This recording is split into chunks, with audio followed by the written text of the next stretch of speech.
It's Talking Reds. We are live. It is match day. We are in Liverpool City Centre looking ahead to Liverpool back in the Champions League at Anfield. Obviously, we played one game already, got 3 points away at AC Milan at the San Siro. But can they build on it tonight? Well, to answer those questions and indeed more, I've got Josh Sexton and Rob Gutmann with me. We're also going to talk about transfers in the second part as well, because we've got Tommy transfers, Terence transfers. Tommy transfers himself. His nibs, Tommy transfers. Bobby transfers. Bobby Bansfers. Yeah, with a side business in contract renewals that we're going to sort of talk about as well. So we'll do all that in part two. Huge thanks, of course, to NordVPN, who are sponsoring this show, who've done this run of Talking Reds. And spoilers, we're going to be working with right up to Christmas now as well, which is brilliant news. So thanks a lot to NordVPN, and I'll do a little bit more on them in the break. But you were just saying before, Rob, when we were waiting for the live audience to build up, Champions League, Europa League, you just fucking love it.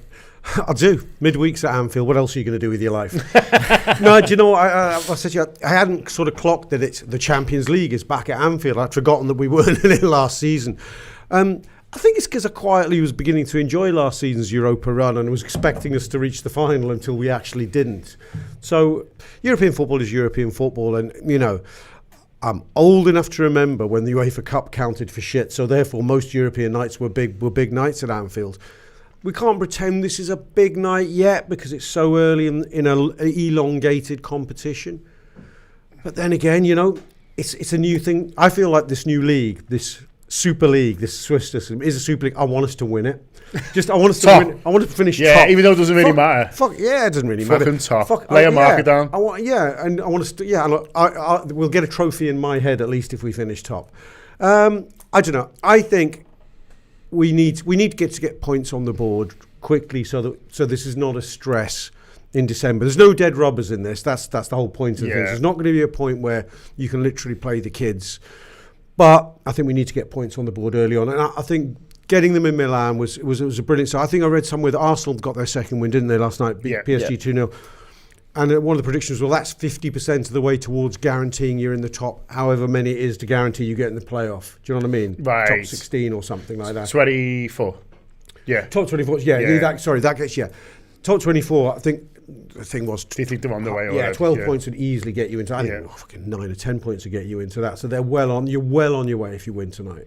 I mean, this top chat's got me going, Josh. I'm not going to lie to you, but it's infectious, isn't it? It is, yeah. Top leagues, top of all the leagues, top of all of them. But like Rob said, though, it is going to get a little bit stressful at some point. We're still learning about this league. We're still learning about, you know, what's going to be needed, sort of points wise. But I think at some point, you know, it will start getting a little bit tense. You know, it hasn't really caught life yet, but you know, at some point, you know, these games will start sort of meaning more, or we'll realise that they sort of always did, and having points on the board in that position, feeling a little bit safe that we can watch everyone else sort of, you know, scramble around will be no bad thing. Yeah, and this is the interesting thing about sort of, you know, figuring out the format in the interim, because that's sort of where we're all still at, really, isn't it? Is we're all trying to figure out, you know, what it takes to get into between the sort of 9 and 24, what it takes to get into the top 8, and like I've gone into it probably almost a bit complacent, really, in the sense that, like, I just think Liverpool should be in the top 8, almost, you know, not dissimilar to what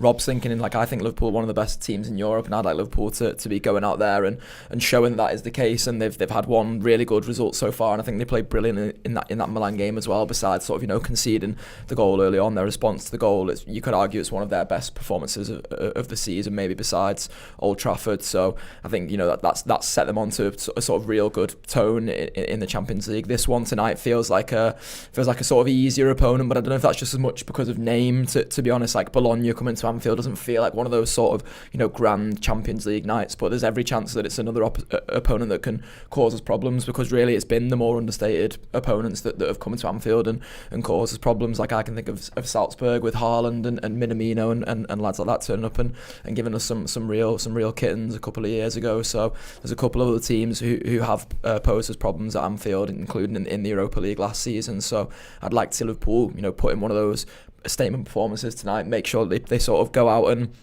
lay down the marker to the rest of the tournament that they are a top 8 team, because I mean, say what you want, there's nothing to bust everyone's myths and ideas about the Champions League, this new format, than just finishing where you can definitely qualify for the next round. Number 1, baby.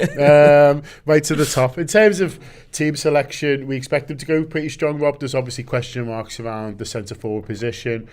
Diogo Jota, is he going to be available? Even if he is, do you maybe just say we'll have to write off champ? There's the fact that Nunes was ill, but sort of looks like he's back, but you're unsure about his energy levels. But aside for sort of 1 or 2 questions, you are expecting him to go very strong tonight. A, the manager likes it, and B, there's a mini league to be won. There is a mini league to be won. A mini league that's bigger than the Premier League. Bigger than the Premier League. It's the next game, so it is. I'm not keen on the sort of Bologna's the easy game in the group chat, to be honest with you. In as much as we've got quite a hard group. Any team from Serie A that qualifies for the Champions League are no slouches. Yeah, deserve respect. Yeah, they may be having an indifferent start to this season, but Jesus Christ, we only had the example of Atalanta, who weren't that differently positioned to Bologna last season in Serie A, who turned us over, quite comprehensively on our own ground.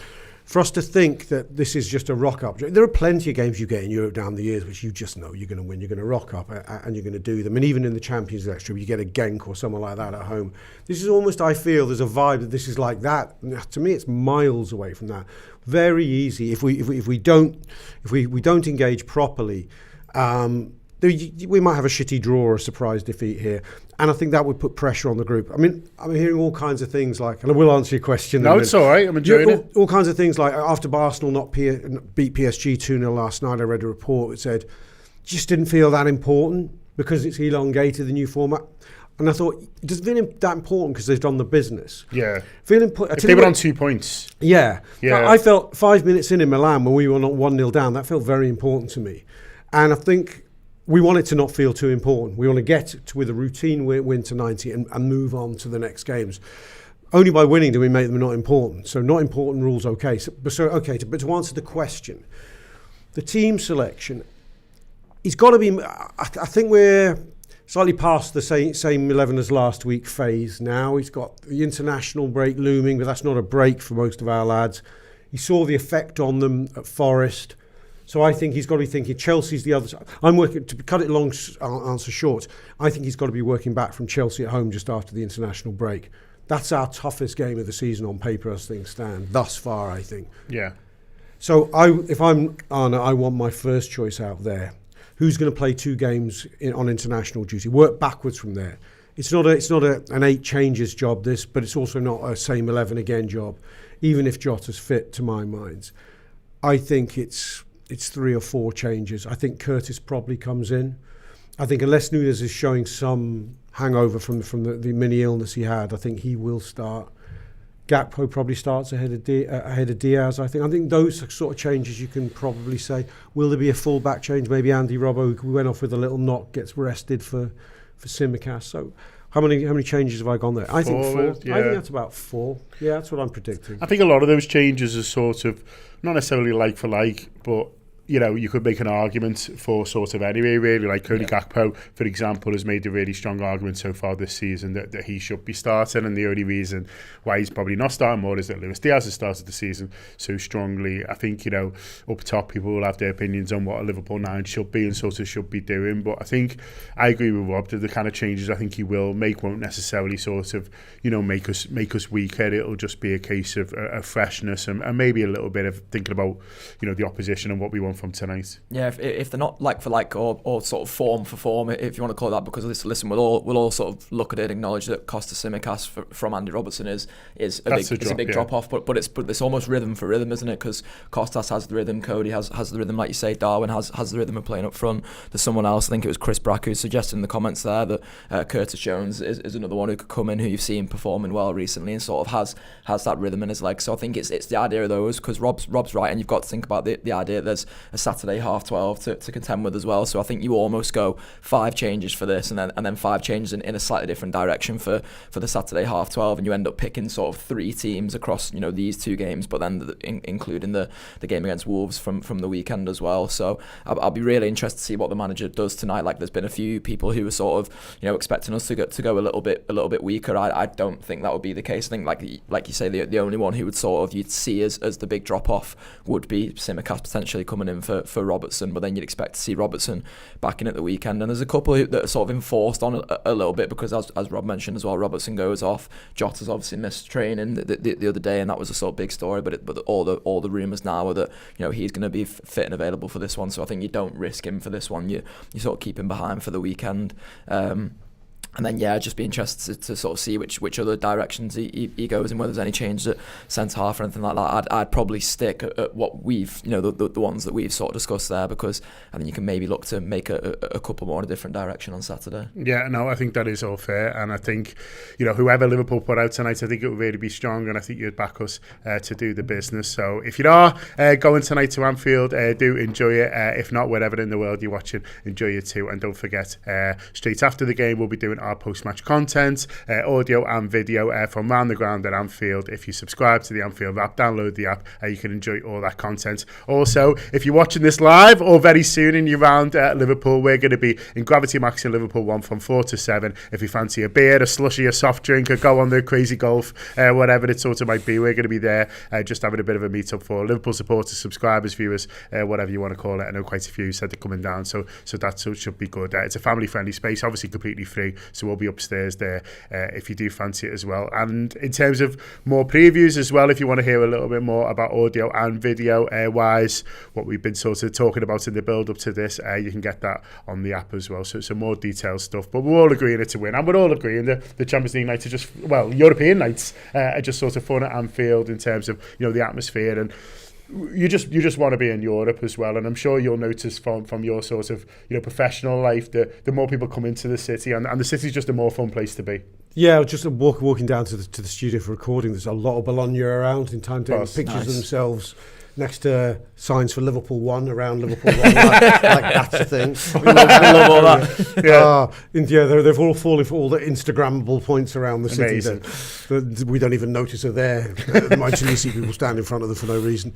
And it's exciting. It always it is a nice vibe in the city, isn't it? When a team that's actually brought a following comes to town, and it also ratchets it up a little bit. By the time you get in the ground, when you go, I hadn't even given this game a huge amount of thought, but then you see them all fired up for it and out singing the cough from the get-go, and you go, aye, bollocks, let's have this. Really good. Indeed. Any other comments on the game tonight before we sort of move on to other business? There's just one from Barry Devaney, which I think is a good one. He says, I reckon Gomez has overtaken Tsimikas due to his dreadful appearances so far. I probably wouldn't say he's far off wrong. My issue again is that sort of idea of rhythm. Like, I think if you were to bring in Gomez, bring him in at left back for one, which is a position he's not played really at all this season, maybe a couple of minutes off the bench here and there, and then also the idea that I don't think he has very much rhythm so far, then I think you may be putting yourself onto a bit of a loser for Joe. Sorry. I think there might be one slightly wild card change, one where you don't expect, like Gravenberch being not dropped, but rested. Give it a break.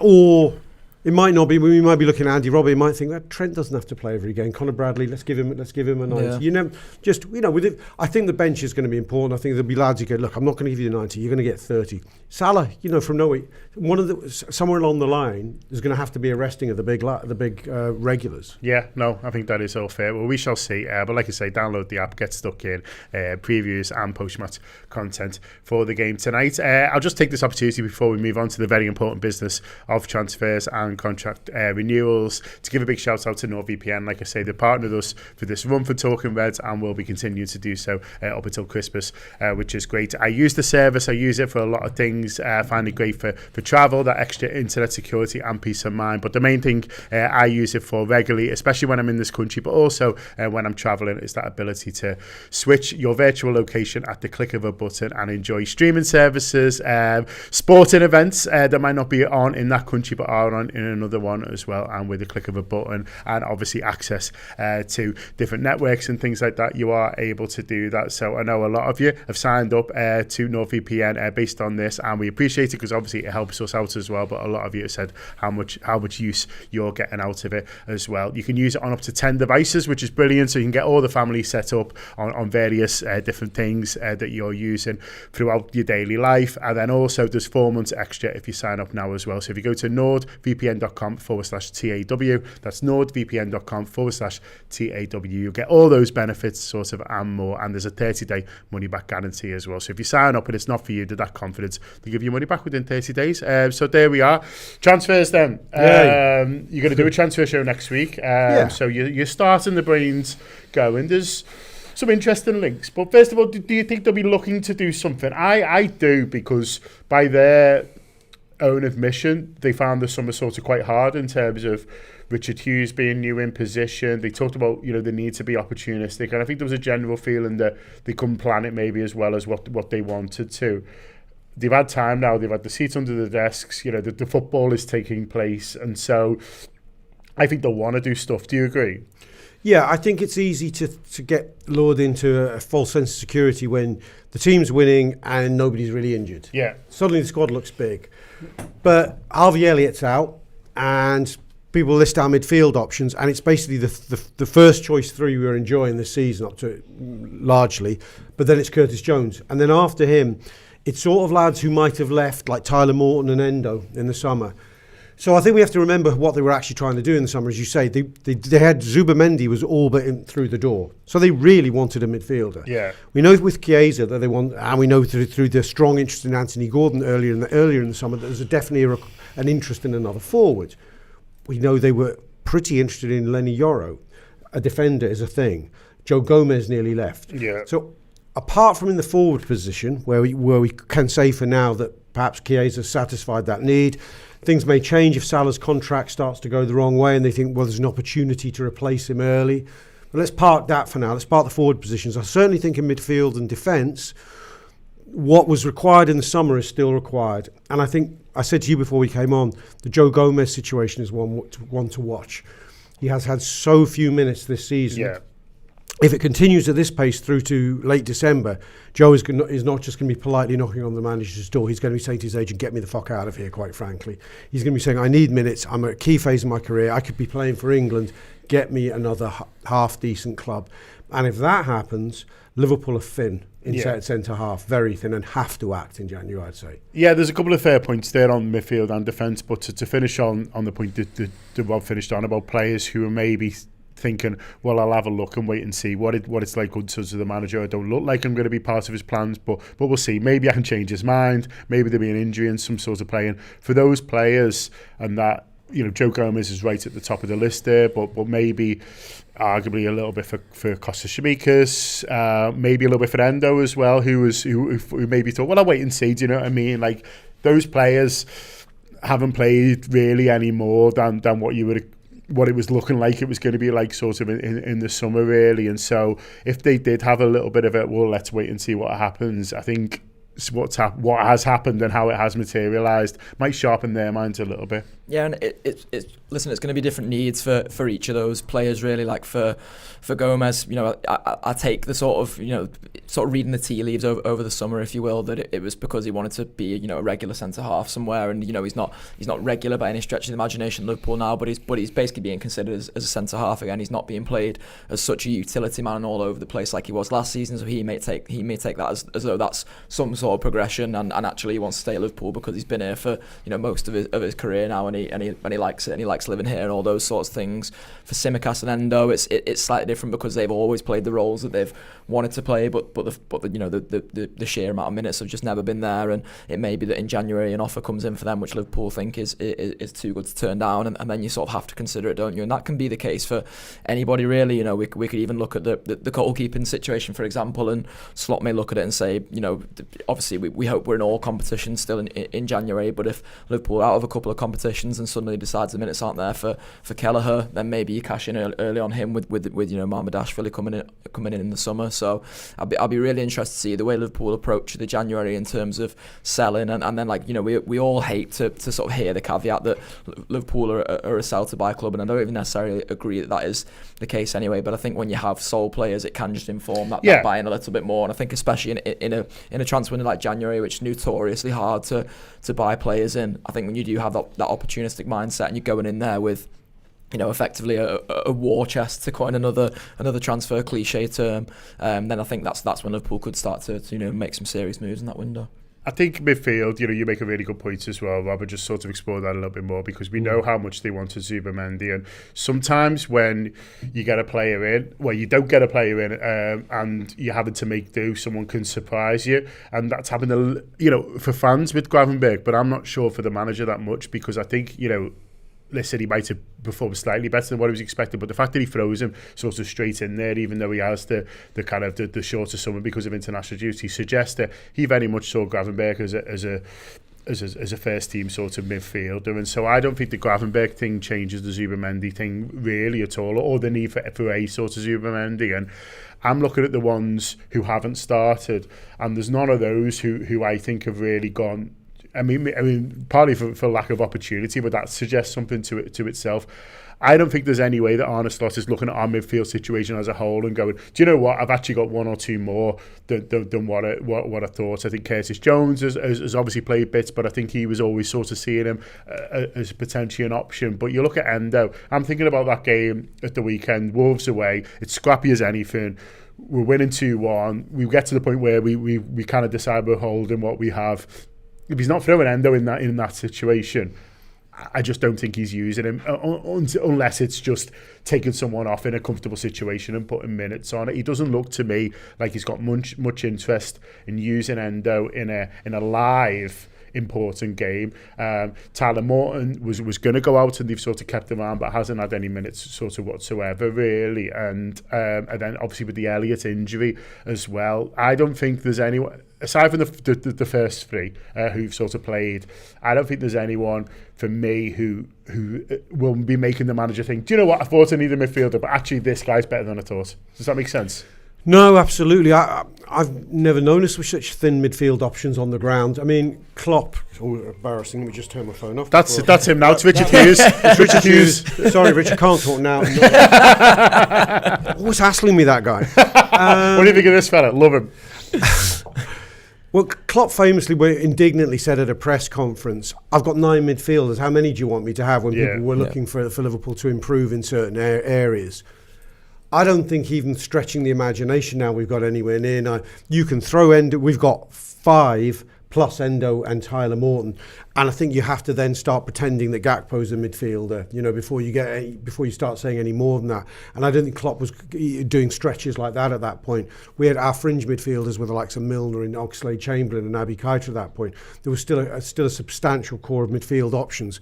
So at the moment, it's a pool of 5. It's just not enough. I think we're at the stage where I think everyone was very fixated on an orthodox 6. Gravenberch playing the position has shown doesn't have to be orthodox, they just have a certain skill set. I think if Gravenberch got injured, some people may think I'm mad to say this, but I think Dom Szoboszlai could have a go in that position if it was for a month or two and you had no choice. I'd do that before I do Endo, that's for sure.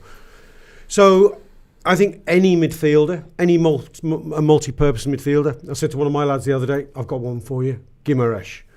Be expensive, but there's some sort of release clause vibe. He actually would solve a lot of problems. I mean, that's an unrealistic one, I accept that. Apart from the fact that he's got the requisite quality to get into this Liverpool midfield, and he can play most of the positions in that midfield to a very decent level. Brilliant.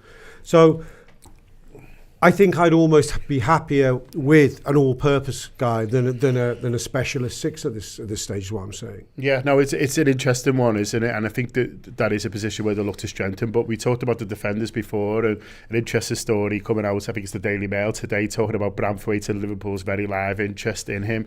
You'd expect Liverpool to be, monitoring him at least. But with Everton's financial situation, with what sort of everything that's going on there, albeit they may be the way out, Do you see that as a live one, or do you think it might just be a little bit too difficult to do?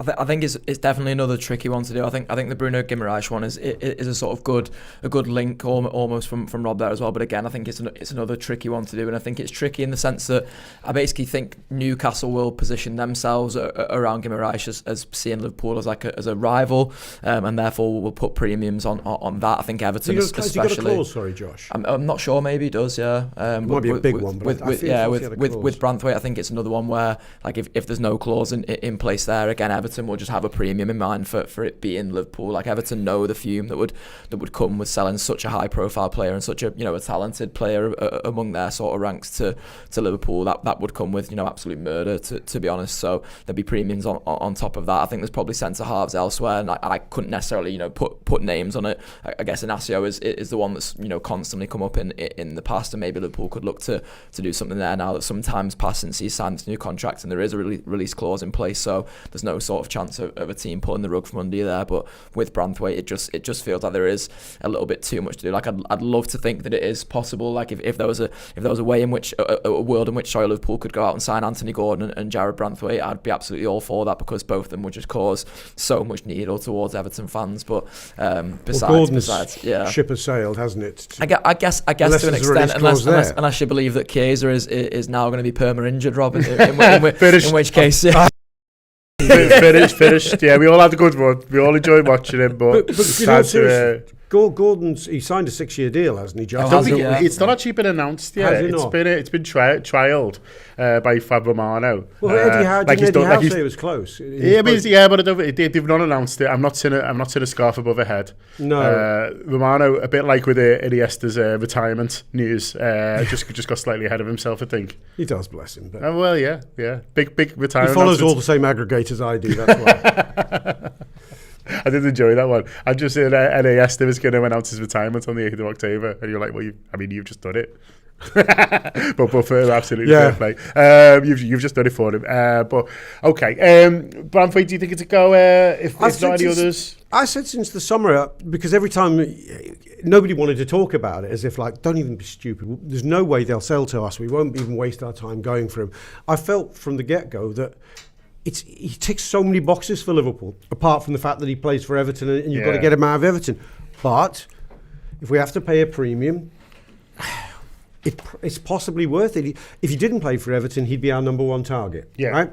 He's the right age profile. He's got a certain physique and character to his playing style that is ideal for us.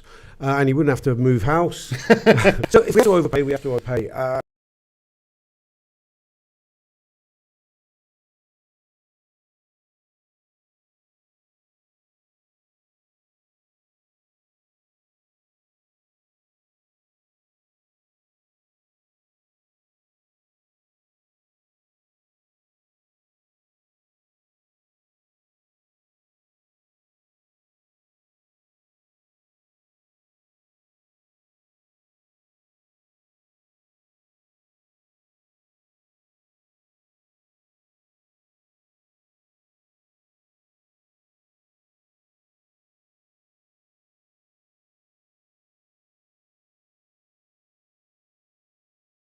It does feel like there are conversations happening, and I don't know. The air just feels positive to me, or am I making that up? No, I think there seems like there's an urge from both sides, really. Like, I think those latest comments from Trent that were in The Athletic by James Pearce, I think a few people interpreted it in different ways, to be honest. Like, I'm just the eternal optimist, so I'll to get it done. And then same with Salah, to be honest. Like, again, the Salah quotes on Sky can be interpreted different ways. The way I interpret them is that that's a player who wants to stay at Liverpool. And I feel like if you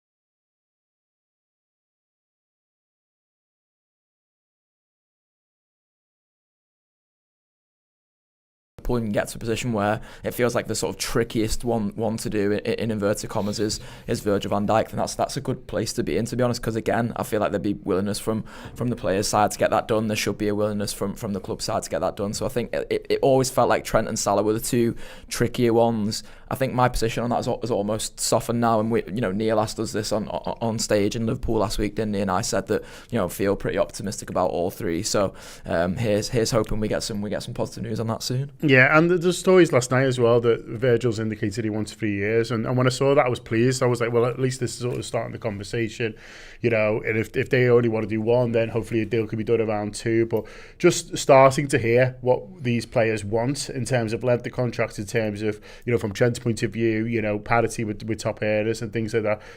It just feels like, well, at least this is progress being made. Yeah, I think Virgil's it may be the easiest to do in a certain sense, because I think what we get caught in thinking we love the player, he's a veteran, he's a legend, of course you sign him up. Whereas Michael Edwards, Richard Hughes are thinking, what does he look like in 24 months' time? Yeah. Especially because you're not talking about 1 year contracts, you're talking about 2 minimums, 3 probables. So what does that player's quality look like in 24 months' time? You don't really want to sign squad players, do you? You don't want to re-sign squad players. You want to re-sign first team players. So can you convince yourself, if you're Richard Hughes or Michael Edwards, that Virgil van Dijk is a first choice pick for Liverpool at centre half in 24 months' time? Can you envisage that? Yes, you can. Because if you look at his form this season and last season, you go, doesn't look much difference between that Virgil van Dijk and the one that signed for us, in all honesty. And centre halves do go longer age-wise traditionally. It's easier to envisage that. Now, Mohamed Salah, I think, is a much more difficult conversation, because as much as he still gets his goal, as much as he still does things we love in games, anybody who thinks this is the same Mohamed Salah who we had in 2019, 2020, 2021 is deluding themselves. It's not the same footballer. Attacking players can go off the boil a lot quicker. That just does happen. Not even attacking players, midfield players. I remember as far back as Kenny Dalglish. He had a really big last hurrah when he was player manager, put himself back in the double season. Fantastic last six months of the season. Liverpool win the league. Gerrard had a last hurrah in the 13-14 season. Great 6 months. We nearly win the league. In both cases, season after, gone. To all intents and purposes, they weren't first team players for Liverpool. What I'm saying, what Richard Hughes and Michael Edwards will be saying to themselves, what kind of Mo Salah do we have in 24 months' time? Is he definitely in Liverpool's first team? And I'm not sure they can say definitely as readily as they can with Virgil van Dijk. And that's why I think he's much harder to do than Van Dijk, despite, I think, a willingness on his part to stay. I think he definitely wants to stay, but it's easy for him and his people to say that. It's at what price? All fair points indeed. I hope you've enjoyed that. Any sort of final comments on players, new or existing, do you want to bring in before we go? No, there's a fair bit of love for Branthwaite. There's one from Cerrone James who says neither Branthwaite or Gordon improve our squad. I think I would argue that Branthwaite squad does. They definitely do. Yeah. Squad wise, I would argue that Branthwaite does. I take the point about Gordon now, because as Rob said before, we've got 6 great options there. And then just one from Paige who says left back is the only one we need to fix for now. I think I love Robbo and the Greek Scouser, but one must make way for fresh blood there. I mean, if you talk about one of Robertson or Tsimikas making way, then the answer is very obvious to me. But I don't necessarily disagree. Manager might disagree. Left back, yeah, maybe. Yeah, might be looking at Robertson on the way out with his legs. Who knows? Listen, wherever you are watching the game tonight, do enjoy it. If you're going to pop in a Gravity Max, we'd love to see you before game or afterwards. Do enjoy the post-match content as well on the Anfield Wrap app. But thanks a lot to you guys for joining. Obviously to Josh and to Rob, and for NordVPN for partnering with us again. That web link again, nordvpn.com/TAW. There's even a QR code there. You can just scan it. I've just seen it come up. Nice one, Ash. You can scan that. Go sick. Up the Reds. Bring your digital life to a whole new level with NordVPN. Choose the fastest VPN on the planet and explore the internet without interruption.